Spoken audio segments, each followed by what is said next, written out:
오늘도 우리 가운데 함께 하시는 주님 안에 예배하며 나아갈 때에 찬송가 384장 찬양하시면서 4월 9일 토요일 새벽 예배를 시작하도록 하겠습니다.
함께 기도하겠습니다.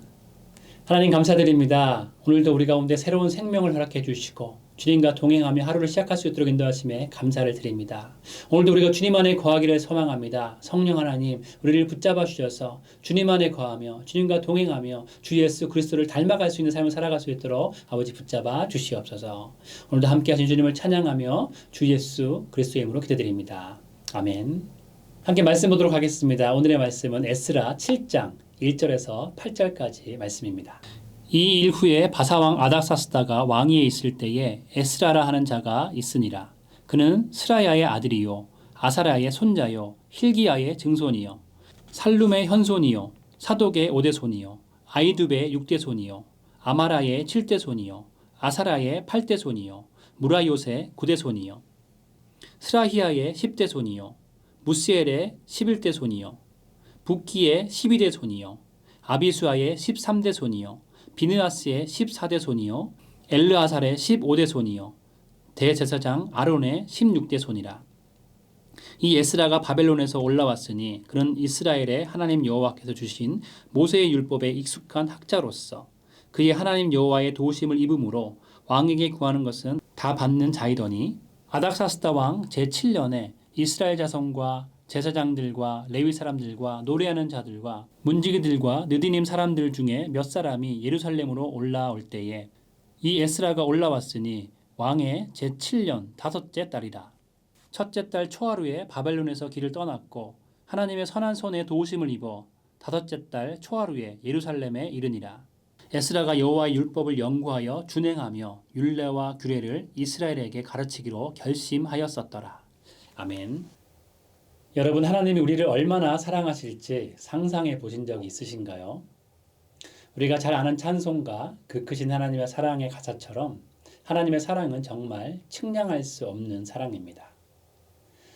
하나님의 사랑은 바다를 먹물 삼아도 다 쓸 수 없는 사랑이죠.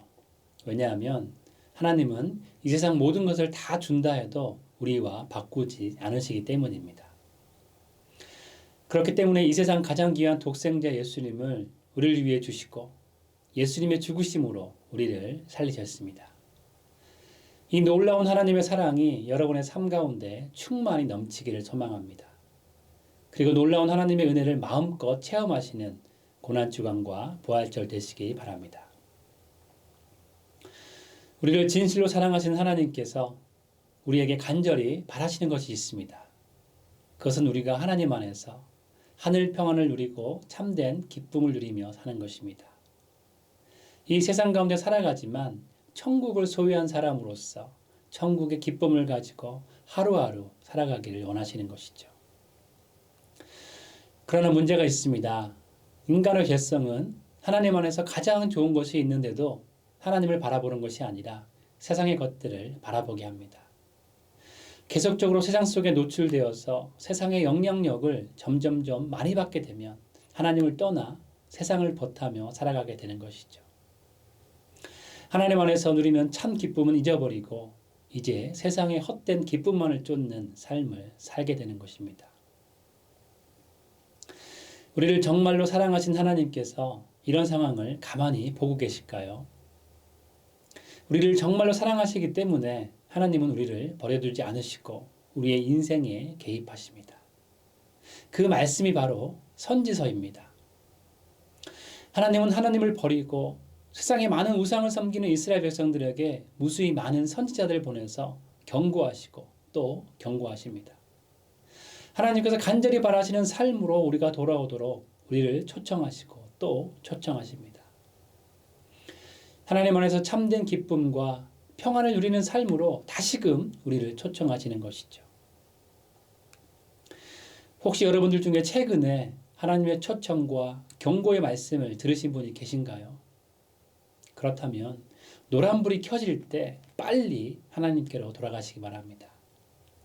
빨간불이 켜지면 걷잡을 수가 없습니다. 조금이라도 하나님의 경고의 메시지를 느끼고 계시다면 최대한 빨리 하나님께로 돌아가시는 것이 가장 지혜로운 방법이죠. 절대로 그 경고의 메시지를 무시하거나 괜찮겠지, 하나님이 나를 사랑하시는데 설마 무슨 일이 일어나겠어? 라고 생각하시면 안 됩니다. 하나님께서 우리를 너무나 사랑하셔서 우리들이 정말 하나님 안에 거하며 참된 기쁨 가운데 살며 하나님과 동행하는 삶을 살길 원하시기 때문에 하나님은 우리를 가만히 두지 않으시는 것이죠. 그 본보기가 북이스라엘의 멸망입니다. 북이스라엘은 기원전 722년에 아수르의 침공을 받아서 역사에서 사라졌습니다.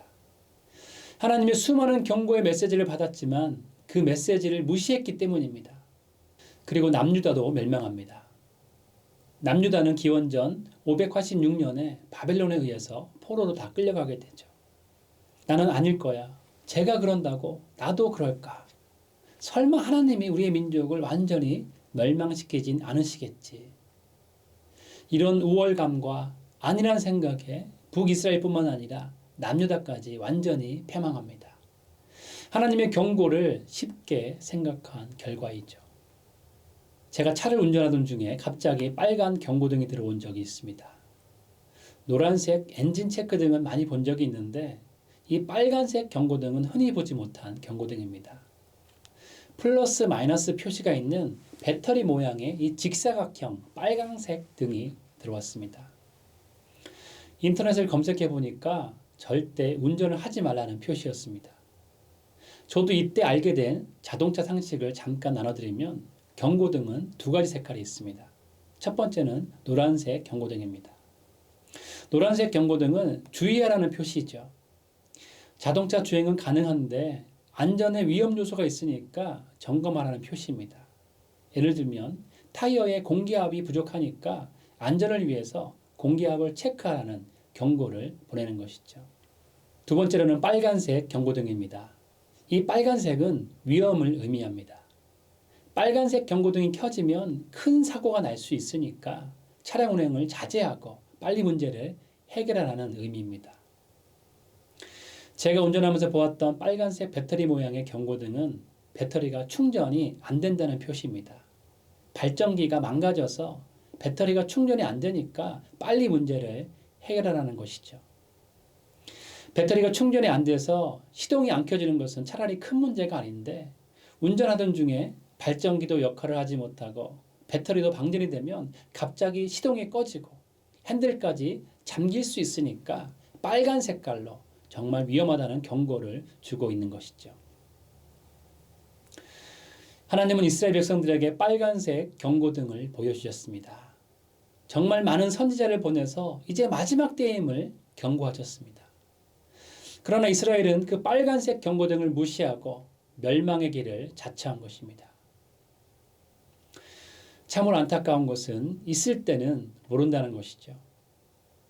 하나님의 사랑 안에 있고 하나님을 마음껏 예배할 수 있을 때는 몰랐던 사실을 이제는 포로로 끌려가니까 눈치 안 보고 하나님을 예배할 수 있는 것이 얼마나 감사한 것인지 그때서야 알게 됩니다.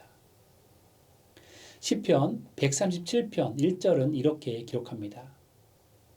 우리가 바벨론의 여러 강변 거기에 앉아서 시온을 기억하며 울었도다.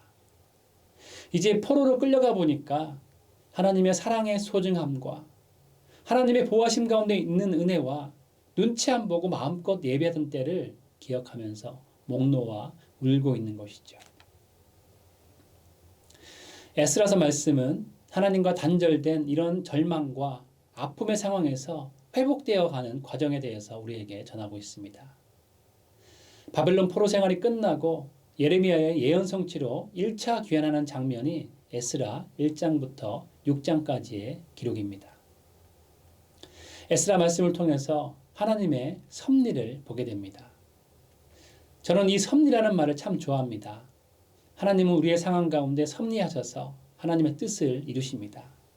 고난 가운데 있을지라도 하나님께서 섭리하셔서 모든 것이 연합하여 선을 이루도록 하십니다. 우리의 연약함과 부족함에도 하나님은 섭리하셔서 하나님의 완전함을 이루십니다. 이스라엘 백성들은 나라가 패망하고 포로로 끌려간 상태에서 얼마나 절망이 되었을까요? 그 절망적인 상황 가운데 정말 하나님만을 의지하면서 이스라엘이 회복되기를 간절히 바라며 기도했습니다. 그랬더니 너무나 감사하게도 예레미야가 예언했던 하나님의 때가 되자 포로된 자들이 이스라엘로 돌아와서 나라를 재건합니다. 하나님께서 하나님의 사랑하는 백성인 이스라엘에게 섭리하신 것이죠. 여러분도 하나님의 섭리 안에 있습니다. 우리를 떠나지 않으시고 우리를 구름 기둥과 불 기둥으로 보호하신 하나님의 인도하심이 우리 가운데 있습니다. 우리가 혹여나 잘못된 선택을 하고 잘못된 길을 갈지라도 하나님은 우리 가운데 섭리하셔서 하나님의 뜻과 계획을 우리 가운데 이루시죠. 그렇기 때문에 우리는 하나님의 섭리를 끝까지 신뢰해야 합니다. 예레미야를 통해서 회복을 예언하셨던 하나님께서 우리 삶 가운데도 반드시 회복을 주실 것을 신뢰해야 하는 것이죠. 다니엘서 10장 말씀을 보면 다니엘이 세일에 21일 동안 기도하고 있습니다. 그런데 10장 12절 말씀을 보게 되면 하나님 앞에 기도한 첫날부터 응답을 받았다라고 말씀하고 있습니다. 우리는 연약합니다. 우리는 부족합니다. 그렇기 때문에 하나님의 긍휼을 구합니다. 하나님 앞에 엎드려 하나님의 은혜와 자비를 구합니다. 그런데 우리가 하나님의 긍휼을 구하는 그때 하나님께서 이미 우리의 마음과 고백을 받으시고 응답하신다는 것이죠. 그래서 하나님의 섭리를 우리는 신뢰해야 하는 것입니다. 오늘 이 아침에 우리가 기도할 것은 하나님의 섭리가 우리 가운데 넘치길 기도해야 합니다. 우리의 자녀들과 우리의 가정에 하나님의 섭리가 임하길 기도해야 합니다. 그리고 만약 우리가 하나님의 길을 걷고 있지 않다면 하나님께서 섭리하셔서 우리를 하나님의 길로 이끌어 주시길 기도해야 합니다. 하나님의 섭리를 구하는 우리의 기도는 절대로 땅에 떨어지지 않습니다.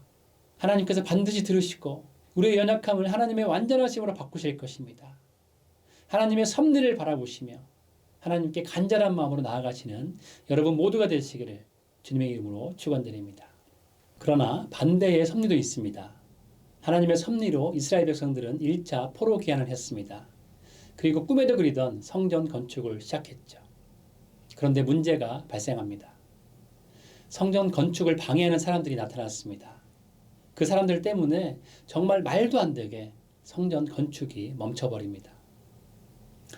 사랑하는 여러분, 하나님의 뜻 가운데 이제는 모든 것이 제자리를 찾았다고 생각이 드는 때에 갑자기 일이 틀어지게 되면 그것은 하나님의 뜻이 아닌가요? 아브라함은 자녀가 없었습니다. 나이가 많았기에 바라지도 않고 포기하고 있었습니다. 그런데 하나님께서 아들을 주시겠다고 하십니다. 그런데 문제는 주시지 않습니다. 잊어버리만 하면 나타나셔서 아들을 주겠다고 하십니다. 마음이 약해질 때면 하나님께서 오셔서 밤하늘을 보여주시면서 저 하늘의 별과 같은 자손을 너희에게 주겠다고 말씀하십니다. 가나안 땅을 바라보게 하시며 그 땅을 유업으로 주겠다고 하십니다. 그러나 아브라함의 아내 사라가 죽었을 때 장사할 땅이 없어서 막벨라 굴을 사서 장사를 급하게 지냅니다. 하나님의 약속이, 하나님의 섭리가 사라진 것일까요? 그러나 아브라함은 하나님을 믿습니다. 그리 아니하실지라도 하나님을 신뢰합니다.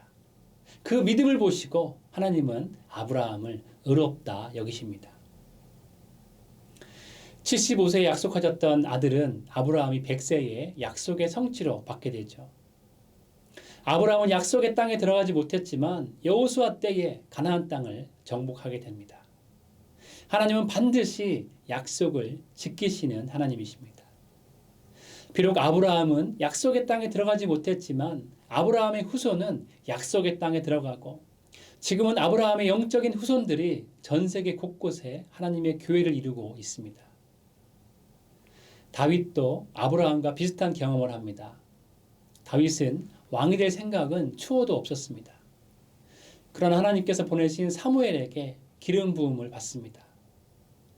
그러나 기름 부음을 받은 이후에 일이 잘 풀리는 것이 아니라 10년 넘게 죽음을 피해 도망만 다닙니다. 그러나 다윗은 끝까지 하나님을 신뢰하죠. 어느 순간에도 하나님의 인도하심을 먼저 구합니다. 비록 상황은 변화되지 않았을지라도 다윗은 마음의 중심을 담아 어떤 순간에도 하나님을 예배하며 하나님과 온전히 동행하는 삶을 살아갑니다. 요셉의 경우는 어떻습니까? 하나님께서 꿈을 주셨는데 이게 무슨 일인지 형들에게 팔려서 노예가 됩니다. 절대 이해할 수 없는 일이 일어났지만 거기서도 맡은 일에 책임을 다하여서 열심히 일했는데 또다시 억울한 오해를 받아서 왕의 감옥에까지 갇히는 신세가 됩니다. 그런데 요셉이 억울한 고난 가운데서도 하나님의 꿈과 비전을 보고 묵묵히 나아갔을 때 요셉은 애굽의 총리 대신이 되었습니다. 그런데 이 장면이 정말 대단합니다. 온 땅에 기근이 와서 곡식을 찾고 찾다가 마지막에 자신 앞에 나타난 형들을 보고 요셉은 복수하지 않습니다. 그리고 요셉은 이렇게 말합니다. 하나님께서 나와 형들과 우리 가족들을 살리시려고 나를 먼저 보내셨어요. 나는 복수하지 않을 테니 두려워하지 마세요. 하나님은 우리의 인생에 문제가 생길 때 우리의 마음의 중심을 보십니다. 우리가 그 문제와 고난 앞에 어떻게 반응하는지 하나님은 보고 계시는 것이죠. 비록 하나님의 섭리가 사라진 것 같은 상황을 만날지라도 하나님의 섭리는 결코 멈추지 않습니다. 아브라함의 신실한 믿음의 마음을 보시고 의롭다고 칭하십니다. 다윗이 하나님을 끝까지 신뢰하며 어떤 상황에서도 믿음의 예배를 드리는 그 마음을 보시고 하나님 마음에 합한 자라고 칭하십니다. 요셉의 삶을 보시고 하나님은 요셉을 형통한 자라고 하십니다. 함께 불렀던 찬송가 나의 갈 길 다가도록 후렴 가사에 무슨 일을 만나든지 만사형통하리라 라는 가사가 있습니다. 그런데 이 가사는 요셉의 삶을 보면서 해석해야 합니다. 무슨 일을 만나도 하나님이 함께 하시기에 만사형통한 것입니다. 무슨 일을 만나도 하나님께서 섭리하셔서 결국엔 만사형통할 것입니다. 무슨 일을 만나도 하나님 안에 있기에 만사형통한 것입니다. 비록 지금은 형통하게 보이지 않을지라도 하나님께서 반드시 섭리하셔서 모든 것이 합력하여 선을 이룰 것을 믿기 때문에 어떤 상황에서도 평안의 마음을 누리는 것이 형통한 삶인 것이지요. 사랑하는 여러분 모두는 하나님 안에서 언제나 형통한 삶을 누리시기를 소망합니다. 잘 될 때도 안 될 때도 언제나 하늘의 평안을 누리시는 여러분 모두 되시기를 주님의 이름으로 축원드립니다. 마지막으로 나눌 말씀은 에스라는 영적인 안일함과 절대 타협하지 않은 것입니다. 1장부터 6장까지의 내용이 1차 포로기한 이후에 20년 만에 성전을 완공하고 헌당식을 하는 내용입니다. 그리고 오늘 말씀은 2차 포로기한을 하는 장면이죠. 그런데 왜 1차 기한과 2차 귀환이 있는지 주의 깊게 봐야 합니다. 1차 포로기한 때 이스라엘 백성들은 모두 돌아오지 않았습니다. 이스라엘 백성들은 바벨론으로 끌려갔지만 바벨론에서 유다인들은 진짜 포로같이 살지 않았습니다. 물론 처음에는 힘들었습니다. 그러나 그들은 꽤 괜찮은 직업을 가지고 경제적으로 안정된 삶을 살았습니다. 그렇기 때문에 이제는 아무도 없는 이스라엘 땅으로 돌아가기가 꺼려지는 것입니다. 타국에서 처음에는 너무나 힘들고 어렵고 외롭고 슬펐지만 이제는 정착한 곳이 편안하기 때문에 이스라엘로 돌아가려 하지 않은 것입니다. 편안함에 우상이 생긴 것이죠. 그리고 성전을 재건한 것은 귀환한 유대인들에게는 너무나 큰 기쁨이었고 성전을 헌당한 것은 그들에게 영적 갱신을 주었습니다. 그러나 그러한 부흥은 오래가지 않았습니다.